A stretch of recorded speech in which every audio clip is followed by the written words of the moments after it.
Listen, it's your time. And I want you to go within, and I want you to take some notes on some things that I want to share with you. And here's one of the things I want you to realize and to come to grips with. I didn't do what I'm doing now for 14 years because I didn't realize that it was my time. Now you might be saying, well, how do you determine that? The fact that you're here to do the greater work. And what I did was I disqualified myself. I kept myself on the sideline. I was an onlooker as opposed to becoming actively engaged in this thing called life. This is your time. I want you to write this down. Seize the moment. Seize the moment. Remember when Michael Jackson put off years from doing a national and international tour? And then he said he's going to put on this last concert. And he said, this is it. Don't forget that. He said, this one that I'm going to do, this is it. I'm going to put all my stuff in it. Some of y'all remember this. He said, this is it. He didn't realize that life is so uncertain. He didn't realize it's so unpredictable. He did not realize that there are no guarantees. Here's a quote I want you to think about. If you put everything off until you're sure of it, you'll never get anything done. If you put everything off until you're sure of it, you'll never get anything done. And so I remember thinking about, well, I don't have a college education. Well, I can't compete with people with PhDs and MBAs. I don't have any paper behind my name. Listen, what you have and who you are is enough. Become actively engaged in this thing called life. Seize the moment. I constantly say, live like a warrior. And warriors are always in fight mode. And this is what you have to do, because this thing called life, it's challenging. You got to fight for peace of mind. You got to fight to stay away from the refrigerator. You got to fight to stay away from toxic, negative, energy draining people. You've got to fight to stay focused. You've got to fight to put all your efforts and energy into things that's productive, that's positive, and purposeful. See, it doesn't take any motivation to procrastinate. It doesn't take any motivation to put things off or to think negatively, but it takes motivation to be optimistic in spite of, to have a perpetual vision of yourself and your life in a spirit of optimism, in spite of the circumstances and the adversities that's always knocking at the door or peeping through the window. If you put everything off till everything get right, oh, when I get all my ducks lined up, is that right? What if it's not duck season? When I get all my ducks lined up, when Peter stopped robbing, one of those things my mother used to say, robbing Peter to pay Paul. That's what Mama used to say. Robbing Peter to pay Paul. How did she come up with that one? Listen, if there's anything that we know now, just with the coronavirus alone, do what you're going to do and do it now with a sense of urgency. And here's something else that I want you to look at, and that things that I know. I'm 75, and so I know a thing or two.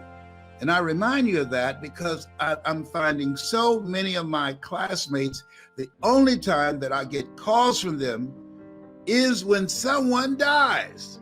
Now, guess what happens when somebody who's handling the roster for class reunions and activities of people that we graduated with, you know what happens when you get calls to that effect or get a text? You're thinking, am I next? Send me some information about the ones that are living. Send me some information about my classmates that are making a difference. Send me something about my classmates who graduated with me in 1963 from Booker T. Washington High School in Miami, Florida, that's living their dream and taking their lives to the next level, that's creating generational wealth, that's happy and successful, and what good things they're doing in the world, the greater work. So I can emulate that, so I can be encouraged by that. Don't tell me about people that's dying. I find out sooner or later. I'm not being insistent. I really don't mind that. But I'm saying, let's balance it out.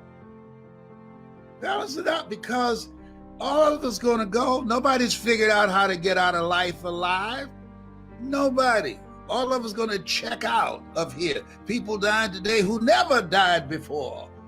You know what? Oh, behave, Tyrone. You know what? So here's something that Shakespeare said: defer no time. Delays have dangerous ends. Defer no time. Delays have dangerous ends. You think about that, because I didn't think I can be who I'm now being. I didn't think the life that I've been living, that it was available to me. Here's what I know. If you focus on living, if you focus on being actively engaged in life, every day finding some way in which you can make a greater impact, where you can do more, that you can achieve more, the possibilities are unlimited as to what can open up for you. And so I was hungry. How did you get started? I was hungry. I was hungry to buy a home for my mother. I was hungry to do something that would give my life a sense of value. I was hungry to be my own boss. I realized that the reason at first I used to get angry when they used to fire me, saying I had too much mouth, and that I was just too upbeat. And so they want to check me. They want to put me in my place. Well, I'm not that kind of guy that you can just disrespect me. No. This is your place, not a problem. I was looking for a job when I found this one. No problem. And so, but I noticed that the things that happen, what appears to be happening to you, they're really things that's happening for you. Because had I not been made uncomfortable working for someone, you would not know this Les Brown that you now see. See, sometimes life has to step in and say, you know what? He's a slow learner. Let's step in here. When you don't have enough courage to do what it is that you've been sent here to do, to live the life that you've been chosen out of 400 million sperm to live, when you don't have enough courage to do that, life moves on you. You were chosen to do the greater work. That's why you're still breathing. That's why you're not taking a dirt nap. That's why you are here, to be a blessing. We were created by the Creator to create. What do you mean by hungry? People that are hungry, they're positive about what they want. People that are hungry, they're persistent. They keep coming back again and again and again. They know that you will fail your way to success. People that are hungry are willing to persevere when it appears that all the odds are stacked against them. They keep coming on. When everybody has counted them out, they as long as they got a pulse, they keep coming back. They keep holding on. They don't give up. They might bend, but they won't break. Are you hungry? Is there something in your life, as you think about your life right now? And I did this self-explanatory style of saying to me, Les Brown, come on, you can do this. You can do this. Sometimes you have to talk to yourself. But the other thing is, I asked myself, if I died now, what would I be upset about? Some dream that I had that I put off that I didn't get done. And at that point, I thought about I love to travel. There are places I wanted to go, things I wanted to see, experiences I wanted to have. And I saw a guy who was speaking, and I said, hey, I can do that. The room was as quiet as a graveyard between funerals. He didn't get any response from the audience at all. I feel so sorry for him. But I said, hey, man, this guy is boring. Fortunately, I was seated next to his brother-in-law. Coincidence is God's way of staying anonymous. I said, this guy is boring. And he said, the brother-in-law, you ought to be that boring and make the kind of money he made. I said, well, how much money he made? He said, $5,000 an hour. I said, oh, I can do that. Now, mind you, before then, I talked myself out of it. Gary Cox said this. When there's an argument between your mind and your heart, follow your heart. Where your heart is, there your treasure is also. Follow your heart. Most of us have a mind-driven life, you know, and what do you mean by that? There's eyesight and there's mind sight. See, the mind, that's where your imagination resides. See, when you have eyesight, you just judge according to appearances, but mind sight, you look beyond the appearances and you create a vision in your mind of things already accomplished, because all dreams happen twice. First in the mind and then in the without. Okay?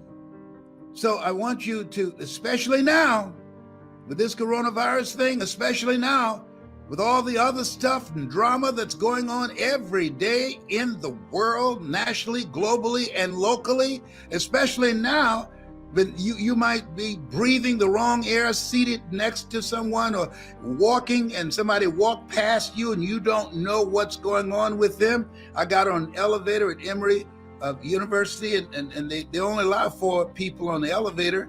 And this guy had his mask on, I had mine on, and nobody there but he and I. And then he took his mask off to sneeze. Let me tell you something up in here. I was about to lose my mind with him. I'm about to say, I was looking at him, you about to make me lose my mind up in here. I know if he could have jumped out of the elevator, he'd have left there soon. The look I gave him, if you don't put that mask back on, I gave him that Mamie Brown look. You know, my mama used to say, you know what?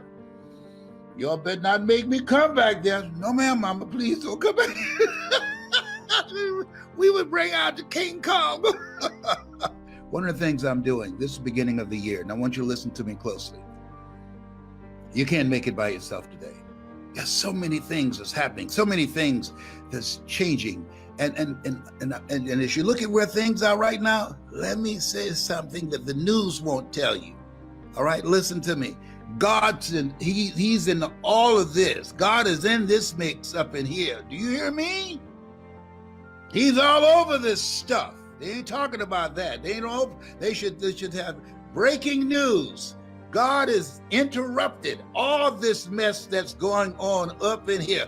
Breaking news. He's still on the throne.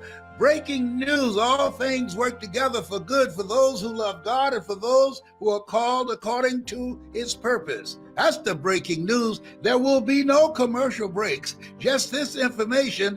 All things. Did you say something? No. All things. Come on. Now, are you really all things? All things work together for those who love God and for those who are called according to his purpose.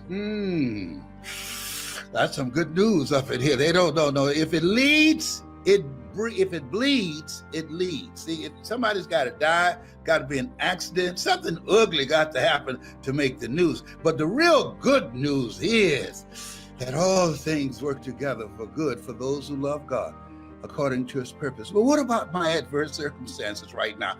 Trust me, it's going to work out. Well, what about the fact that I'm about to be foreclosed? Trust me, it's going to work out. What about the fact I'm facing eviction? What about the fact that I've lost my job? Trust me, trust him.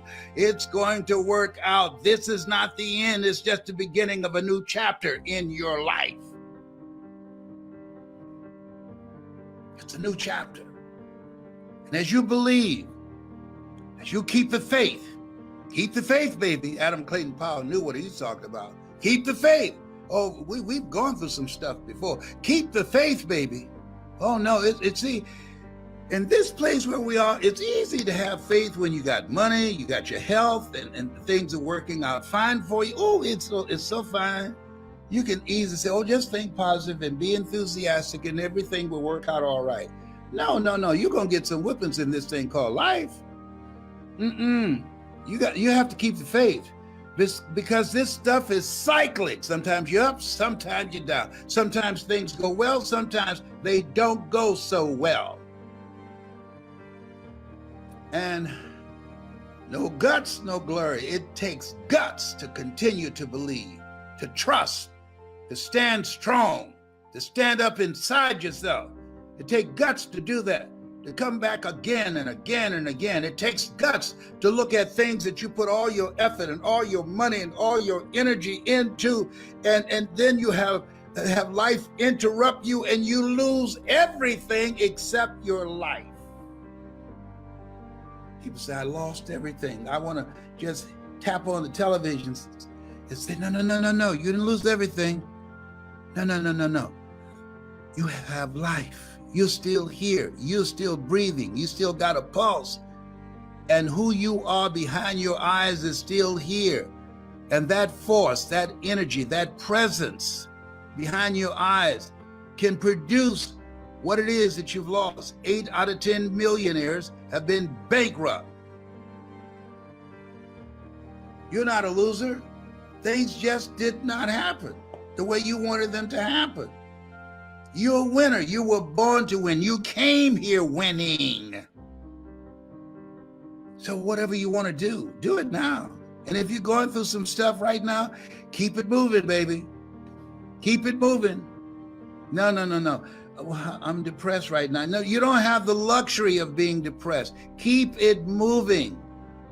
Use your mind to be creative and look for a way to get out of the situation where you are. You will work your way back to where you were and beyond there. Therefore, take unto you the whole armor. Yes.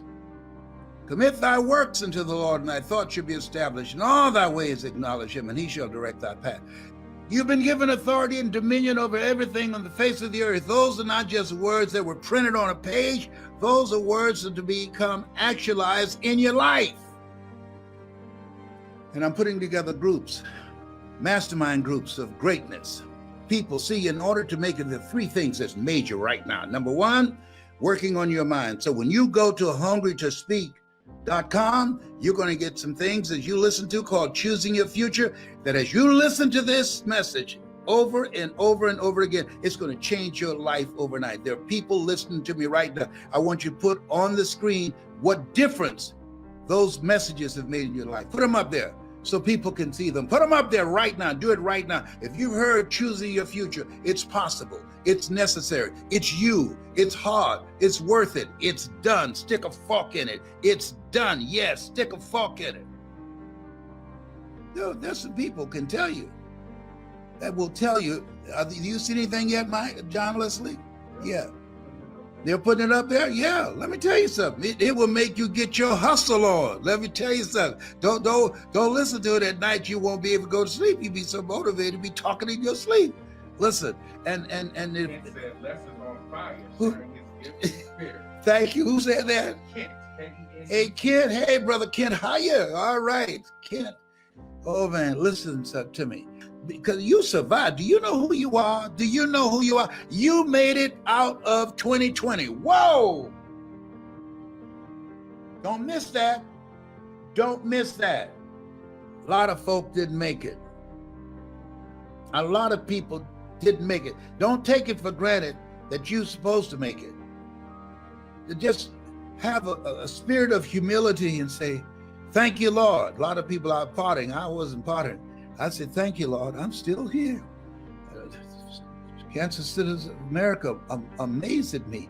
He's dealing with 4-stage cancer, but he's still here. He's been here for 29 years with this, and he hear about with some pain that's in his shoulders and his back, but he's still here. He's 75. Don't look at. but he's still here. He says he used mascara to cover his gray, but he's still here. Ooh, in fact, I see some gray kind of rebelling right now. I need to hook them up. What is this? I don't know what's happening up here. What y'all doing there? Homie don't play that. What y'all doing? You did I tell y'all excuse me, about to make me lose my religion? If people don't leave home without the American Express, I don't leave home without my mascara. Oh, behave. Oh, whatever. You make me Randy, baby. Why are you so happy? Because I'm here. Are you crazy? The stuff I deal with, stuff I'm dealing with right now, I'm still here when I get through. But when I speak, I don't hurt. But when I get through speaking, like I'm talking to y'all, the pain is in my rooms. Are you through? Well, I don't know. I think I got a little bit more to say. As long as you're speaking, you got a job. We ain't gonna mess with you, but well, when you get through, we're gonna light you up. Let me tell you what happened. This is a true story. I was the program director at WVKO radio station, right? So this news director I hired, I'm not gonna tell you his name, he went to sleep in the newsroom. So I'm sitting up there waiting for him to come in at 10 o'clock to do the news. This time you could rip and tear and read the news off the Associated Press. I'm sitting waiting, got an instrumental playing, and he was in the room asleep. So people came and said, he's in the room asleep, he's not coming now. I put on a long record, and I had everybody come watch, and I put a note in his hand while he was asleep, and the note read, as long as you sleep, you got a job. When you wake up, you are fired.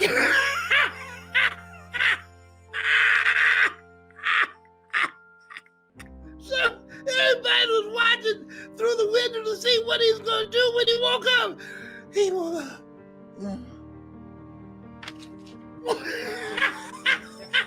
Do you know he slept another hour and a half?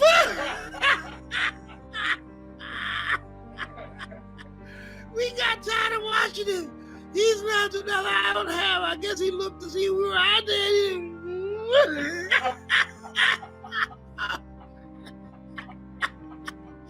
You never heard that one, huh, John Leslie? That's a true story. That's a true story. I said, as long as you sleep, you got a job. Don't wake up. Okay. But listen, what does it take to make it now, Les? Mental resolve, all right? Next thing is, you have to upgrade your skill set. And we teach you how to do that, how to make money in a variety of ways. The other thing is, and I cannot emphasize this enough, getting around the right people. That's why I'm putting this greatness mastermind together. Being around the right people. Sometimes it's not what you know, it's who you know and what they know about you, and being able to have the ability to communicate with people behind doors that you want to get into, and have relationships with people that's on the path of where you are going. Being around the right people, that's major. Do you hear me? That's major. Don't downplay that. Don't try and do this stuff solo by yourself, because it's too many people that's working against you and don't want to see you make it. If there's nothing else we know, 1 out of every 2 people you know that you see every day, they got it out for you. And me too. Why? It's just that way. That's what it is. But we will find a way to win together. All things work together for good, for those, not just one person, for those where 2 or 3 are gathered. Ooh, I will be among you. Whoa, we're not by ourselves? No, absolutely not. Oh no. That's some good news. There's something in you. It says that you're not sitting back waiting to see what politicians will do for you.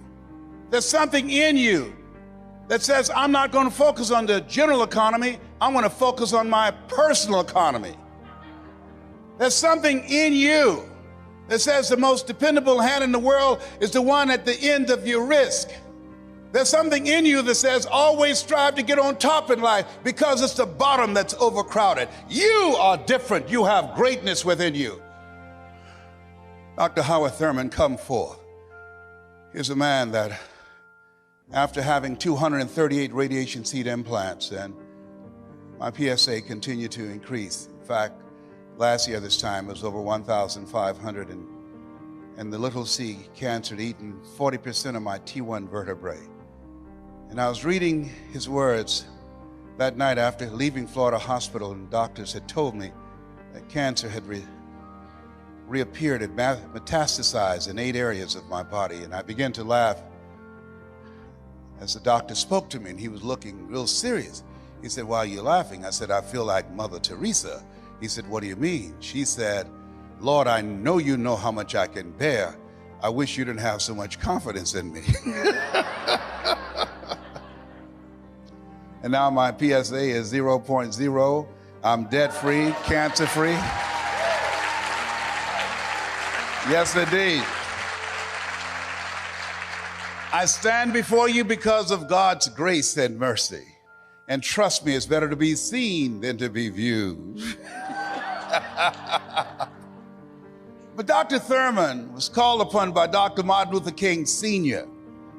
He said, "Howard, I want you to mentor my boy, MLK." He was a member of an elite group of orators and mystics and philosophers in his day. He was an advisor to Mahatma Gandhi and to Albert Schweitzer. He wrote, "Deep is the hunger, the voice of the genuine, the centering moment." He wrote some words that I was reading around 3 o'clock in the morning that grabbed me.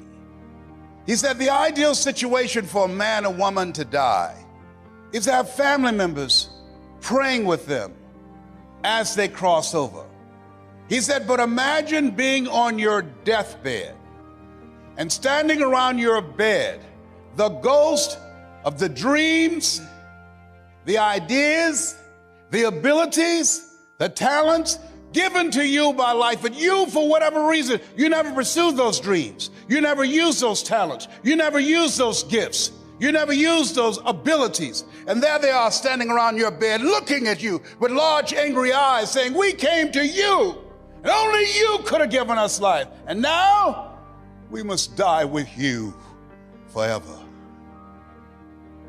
And the question is, if you died today, what dreams, what ideas, what books, what leadership, what voice, what story will die with you?" Miles Monroe, great speaker out of the Bahamas, said, "The wealthiest place on the planet, it's not in the Far East where there's oil in the ground. It's not in South Africa where there are diamond mines." He said, "The wealthiest place on the planet is there you'll find potential never realized. There you'll find books never written. There you'll find abilities and skills and talents and gifts that the world never had exposure to." Maybe that's why Henry David Thoreau asked in a moment of anguish, "What if you live your whole life only to discover that it was wrong? That it was wrong. That God had so much more in mind for you." Maybe that's why he said, "Oh God, to reach the point of death, only to realize that you've never lived, only to realize that you've never scraped the surface of your potential." Everybody, let us say together, live full, die empty. And the people in this room have decided to live full. The people in this room have decided to die empty. The people in this room have decided to live life on their terms and not to be a volunteer victim. When you say yes to this industry, you're saying yes for a bigger life. You're saying yes, I'm tired of playing small. You're saying yes, I'm ready to be empowered to snatch victory from the jaws of defeat. You're saying yes to providing for yourself and your family. There's something that's in you that says, I'm not mentally fit to work for somebody for the rest of my life. You're saying yes to your life, yes to your dreams, yes to your unfolding future. Give yourselves a round of applause. Give yourself a round of applause.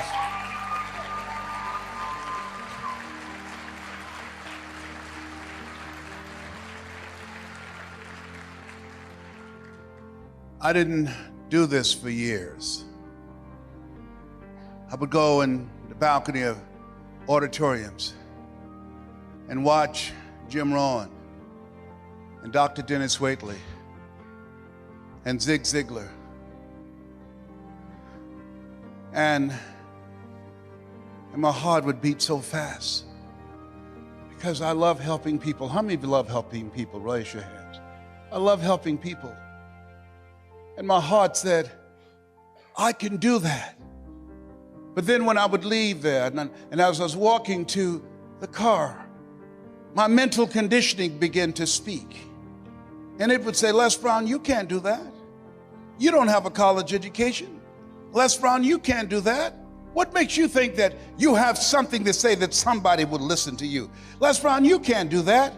What makes you think that you can speak for AT&T, Procter & Gamble, McDonald's Corporation, IBM? You've never worked for a major corporation. Les Brown, you can't do that. You were adopted. You don't even know who your parents are. How many of you ever thought about something you wanted to do? You felt it in your heart, and then your mind talked you out of it. Raise your hands, please.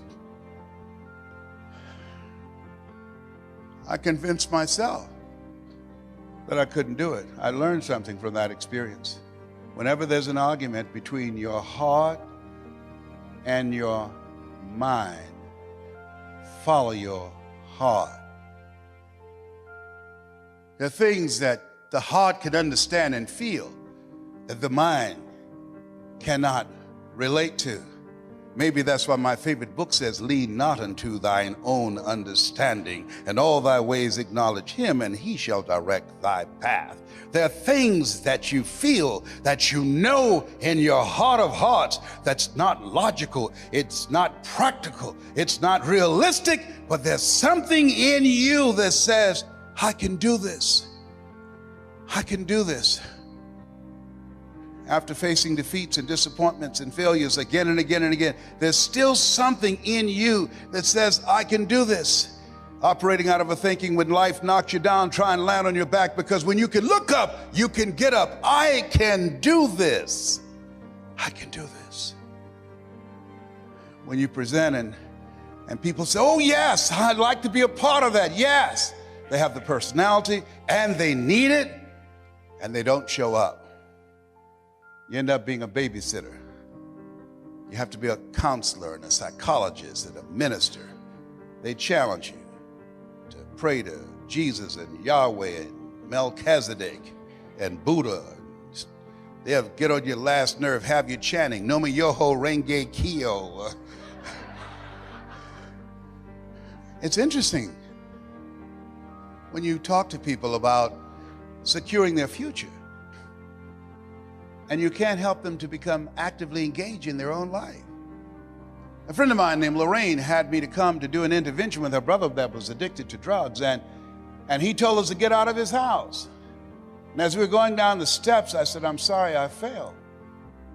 I'm so disappointed. And she said something that I'll never forget. I want you to remember. She said, Les, most people won't participate in their own rescue. Wow. Most people won't participate in their own rescue. You have a vehicle that will allow them to create their own job. You have products that people need. You have training and coaching where they'll be in business for themselves, but not by themselves. You have leadership of people who've proven that it's possible you can live your dreams. It's possible you got a shot at creating a fortune. Everybody's not going to do it. We can't predict performance. And all you are saying, hey, listen, here's an opportunity. And don't take it personal when people say no to you. They're not saying no to you. They're saying no to themselves. They're saying no to living a bigger life. They're saying no to what's going on in their head because they're suffering from possibility blindness. They can't see themselves doing more. They don't want to do that extra work. So they're saving you some time. They know they're trifling and don't want to work. Don't try and convince them to say yes. A person convinced against their will is of the same opinion still. This is hard work. H-A-R-D and H-E-A-R-T. Hard work and heart work. You got to gut this out. You've got to know your vitamin. You've got to fail your way to success. You've got to be unstoppable. You have to operate like Willie Jolly, who said a setback is a setup for a comeback. You've got to be relentless when you're building a business. You got to be able to have courage after you face rejection and again and again and again. After somebody tell you they're going to show up and then they don't come, they don't return your calls. It takes courage to go out and start talking to people. It takes courage when creditors are breathing down your neck and family members saying, oh, there he goes again with another pyramid scheme.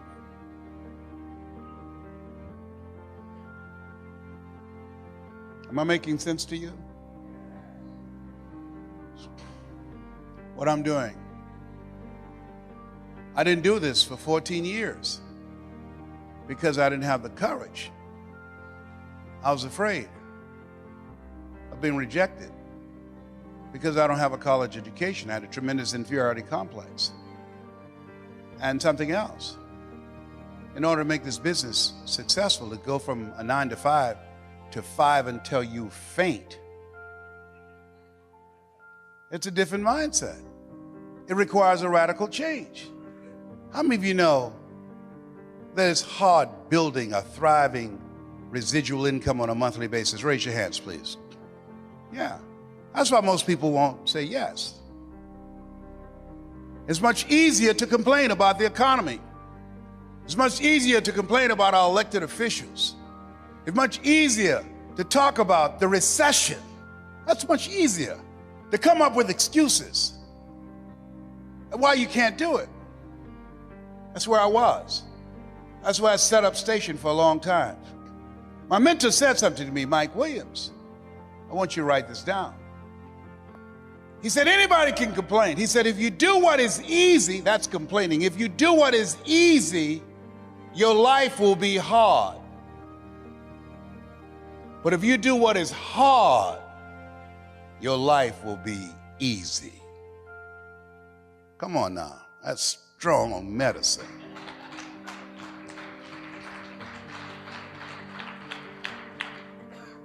If you do what is easy, complain about your situation, your circumstances. If you do what is easy, stand around and be a volunteer victim like everybody else. If you do what is easy, surrender and give up on your dreams, become depressed and bitter and angry. Anybody can do that. If you do what is easy, your life will be hard.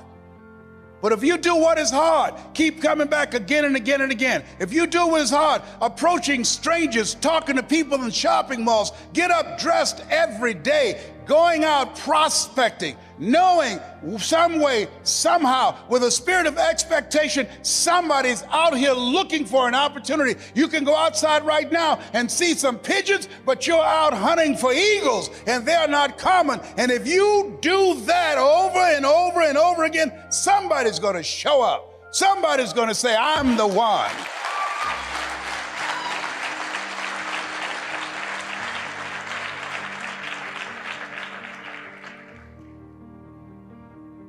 Dr. Thurman, I love him so much. What a great writer. He said, there's something in each and every one of you that waits and listens to the voice of the genuine in yourself. It will be perhaps the only guide you will ever have. And if you cannot hear it, all of your life, your days will be spent on the ends of strings that somebody else pulls. And I submit to you that you invested the time and money to go to the airport, to fly cross country. I suggest to you, some of you drove here. I suggest to you, You showed up because you said, I'm going to pull my own strings. I'm going to control my own life. Nobody will ever pull my strings again. I want you to think about what I'm going to share with you now. Don't knock on an open door. I wish someone had said that to me years ago. Years ago. Because for a long period of time, I was seeking answers, trying to find success, going through all type of self-discovery processes, putting a lot of time and energy, searching to discover myself, looking for ways in which I could be able to provide for my family, be able to take care of my mother, be able to do something that was me. Listen to me. Do something that was me. Something that I loved, something that gave my life a sense of significance, something that I would enjoy doing 7 days a week, something that I love so much that I would do it for nothing. But because I love it so much, I would always want to do my best at it because it's something that I do. It's who I am, and I just want to be awesome at it. You have something like that? My cousin Boo, who made his transition, he loved to cook, so he cooked. He cooked, and boy, when he cooked, when Boo cooked, angels stopped flapping their wings. And I said, uh-oh. Boo's in the kitchen. Y'all stop that, Gabriel. Y'all need to hush back there. Boo cooked it. Don't interrupt now.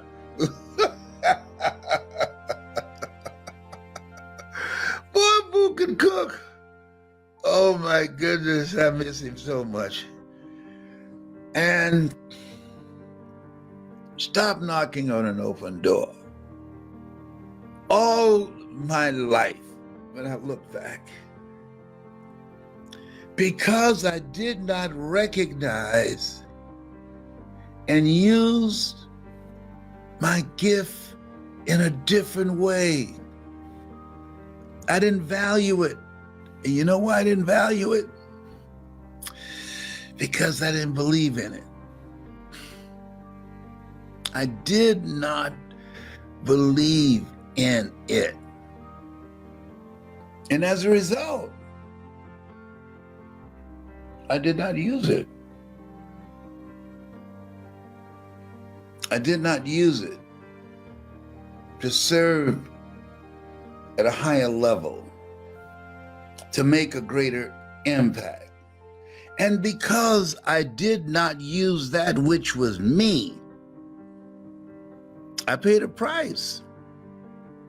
I ended up doing things that it was not me. Working on jobs, it was not me, and I knew it. I just go in there to make some money.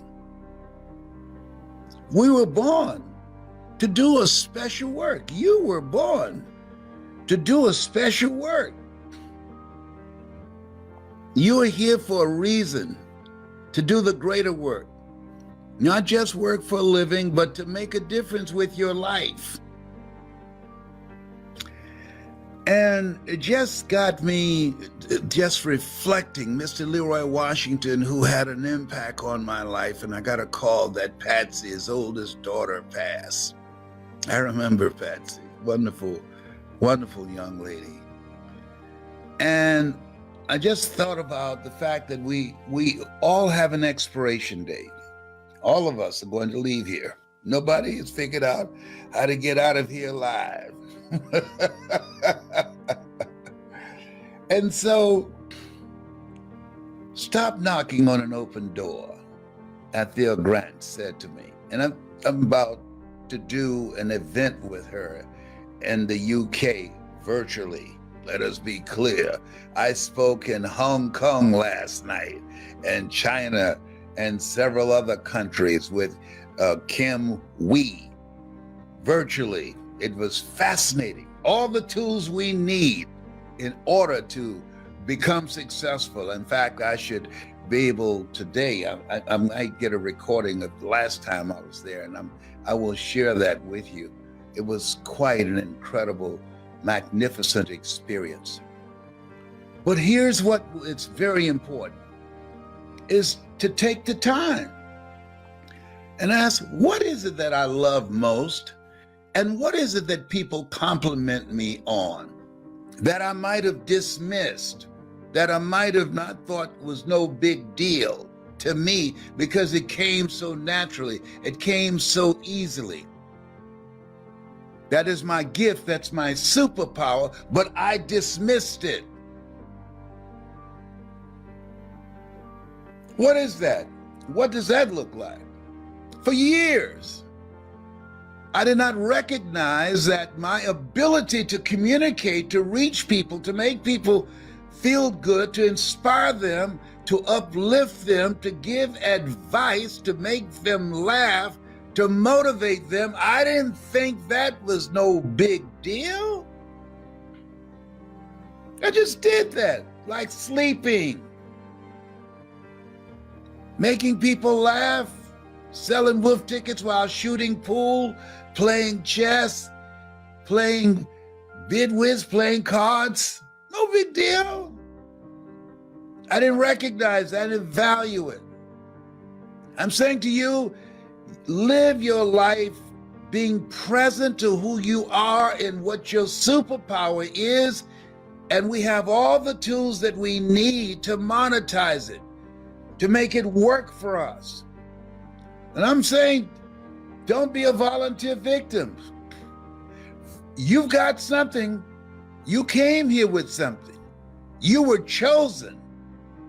God don't choose people who don't have anything going for them. There's something you have going for them. You just haven't discovered it yet. Just like me, I had a lot going for me.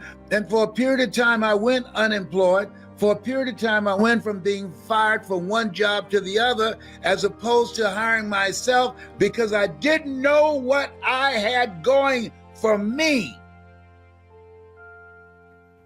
I didn't know. And so because I didn't know, I didn't take the time to discover that. I didn't invest any time, any money, any energy, any effort to cultivate that. I didn't ask those questions. Why are you here? What are you supposed to do? How do you take that which you say that you want to do and find a way to monetize it? See, that whole thing about, Adam, where are you? Where are you? Life is a question. And how we answer the question is the answer. Where are you, Les, in relationship to who you know you should be and what you should be doing? And what are you going to do about it? I talked about Tennessee Williams, who said there comes a point in your life when you look in the mirror and who's looking back at you realizes that's all you're ever going to be. Wow, what a blow, what a punch in the gut. So fortunately, I didn't settle. There was something that was restless in me, something that said, there's got to be more. Have you ever asked yourself that? There's got to be more than this. It's got to be. And I kept seeking, I kept working at it and working on the possibility of how I can reshape and redesign my life. Because the one that I was living wasn't me, and he had to go. That's why Paul said, I must die daily. That all of us know at the moments in our lives that there are parts of us, that character's got to get out of here. That does not work for me. It might work for somebody else, but that does not work for me. But for a period of time, I did not use my gift until, and don't let it take you this long, I mean, my real gift. I was 37. That's a delay. My real gift. I was able to become a disc jockey, and that was good. I enjoyed that. I love that. I can be a disc jockey now. And I enjoyed being a state legislator. But speaking and motivating people, my real gift, my superpower that I used last night when they brought me on the Zoom before an audience of thousands of people, that's the voice. That's the one. That's the Les Brown. That's his power voice. Why? Because I'm in my power. I was doing what I was supposed to do. I came here to motivate. I came here to inspire. I came here to uplift spirits. I came here to give people a larger vision of themselves. You came here to do something. You came here to make a difference. You came here to live an impactful life. You came here to leave the world in better shape than how you found it. Yes. You came here to allow people to know that what they have experienced, the abuse that they've gone through, does not have to define them.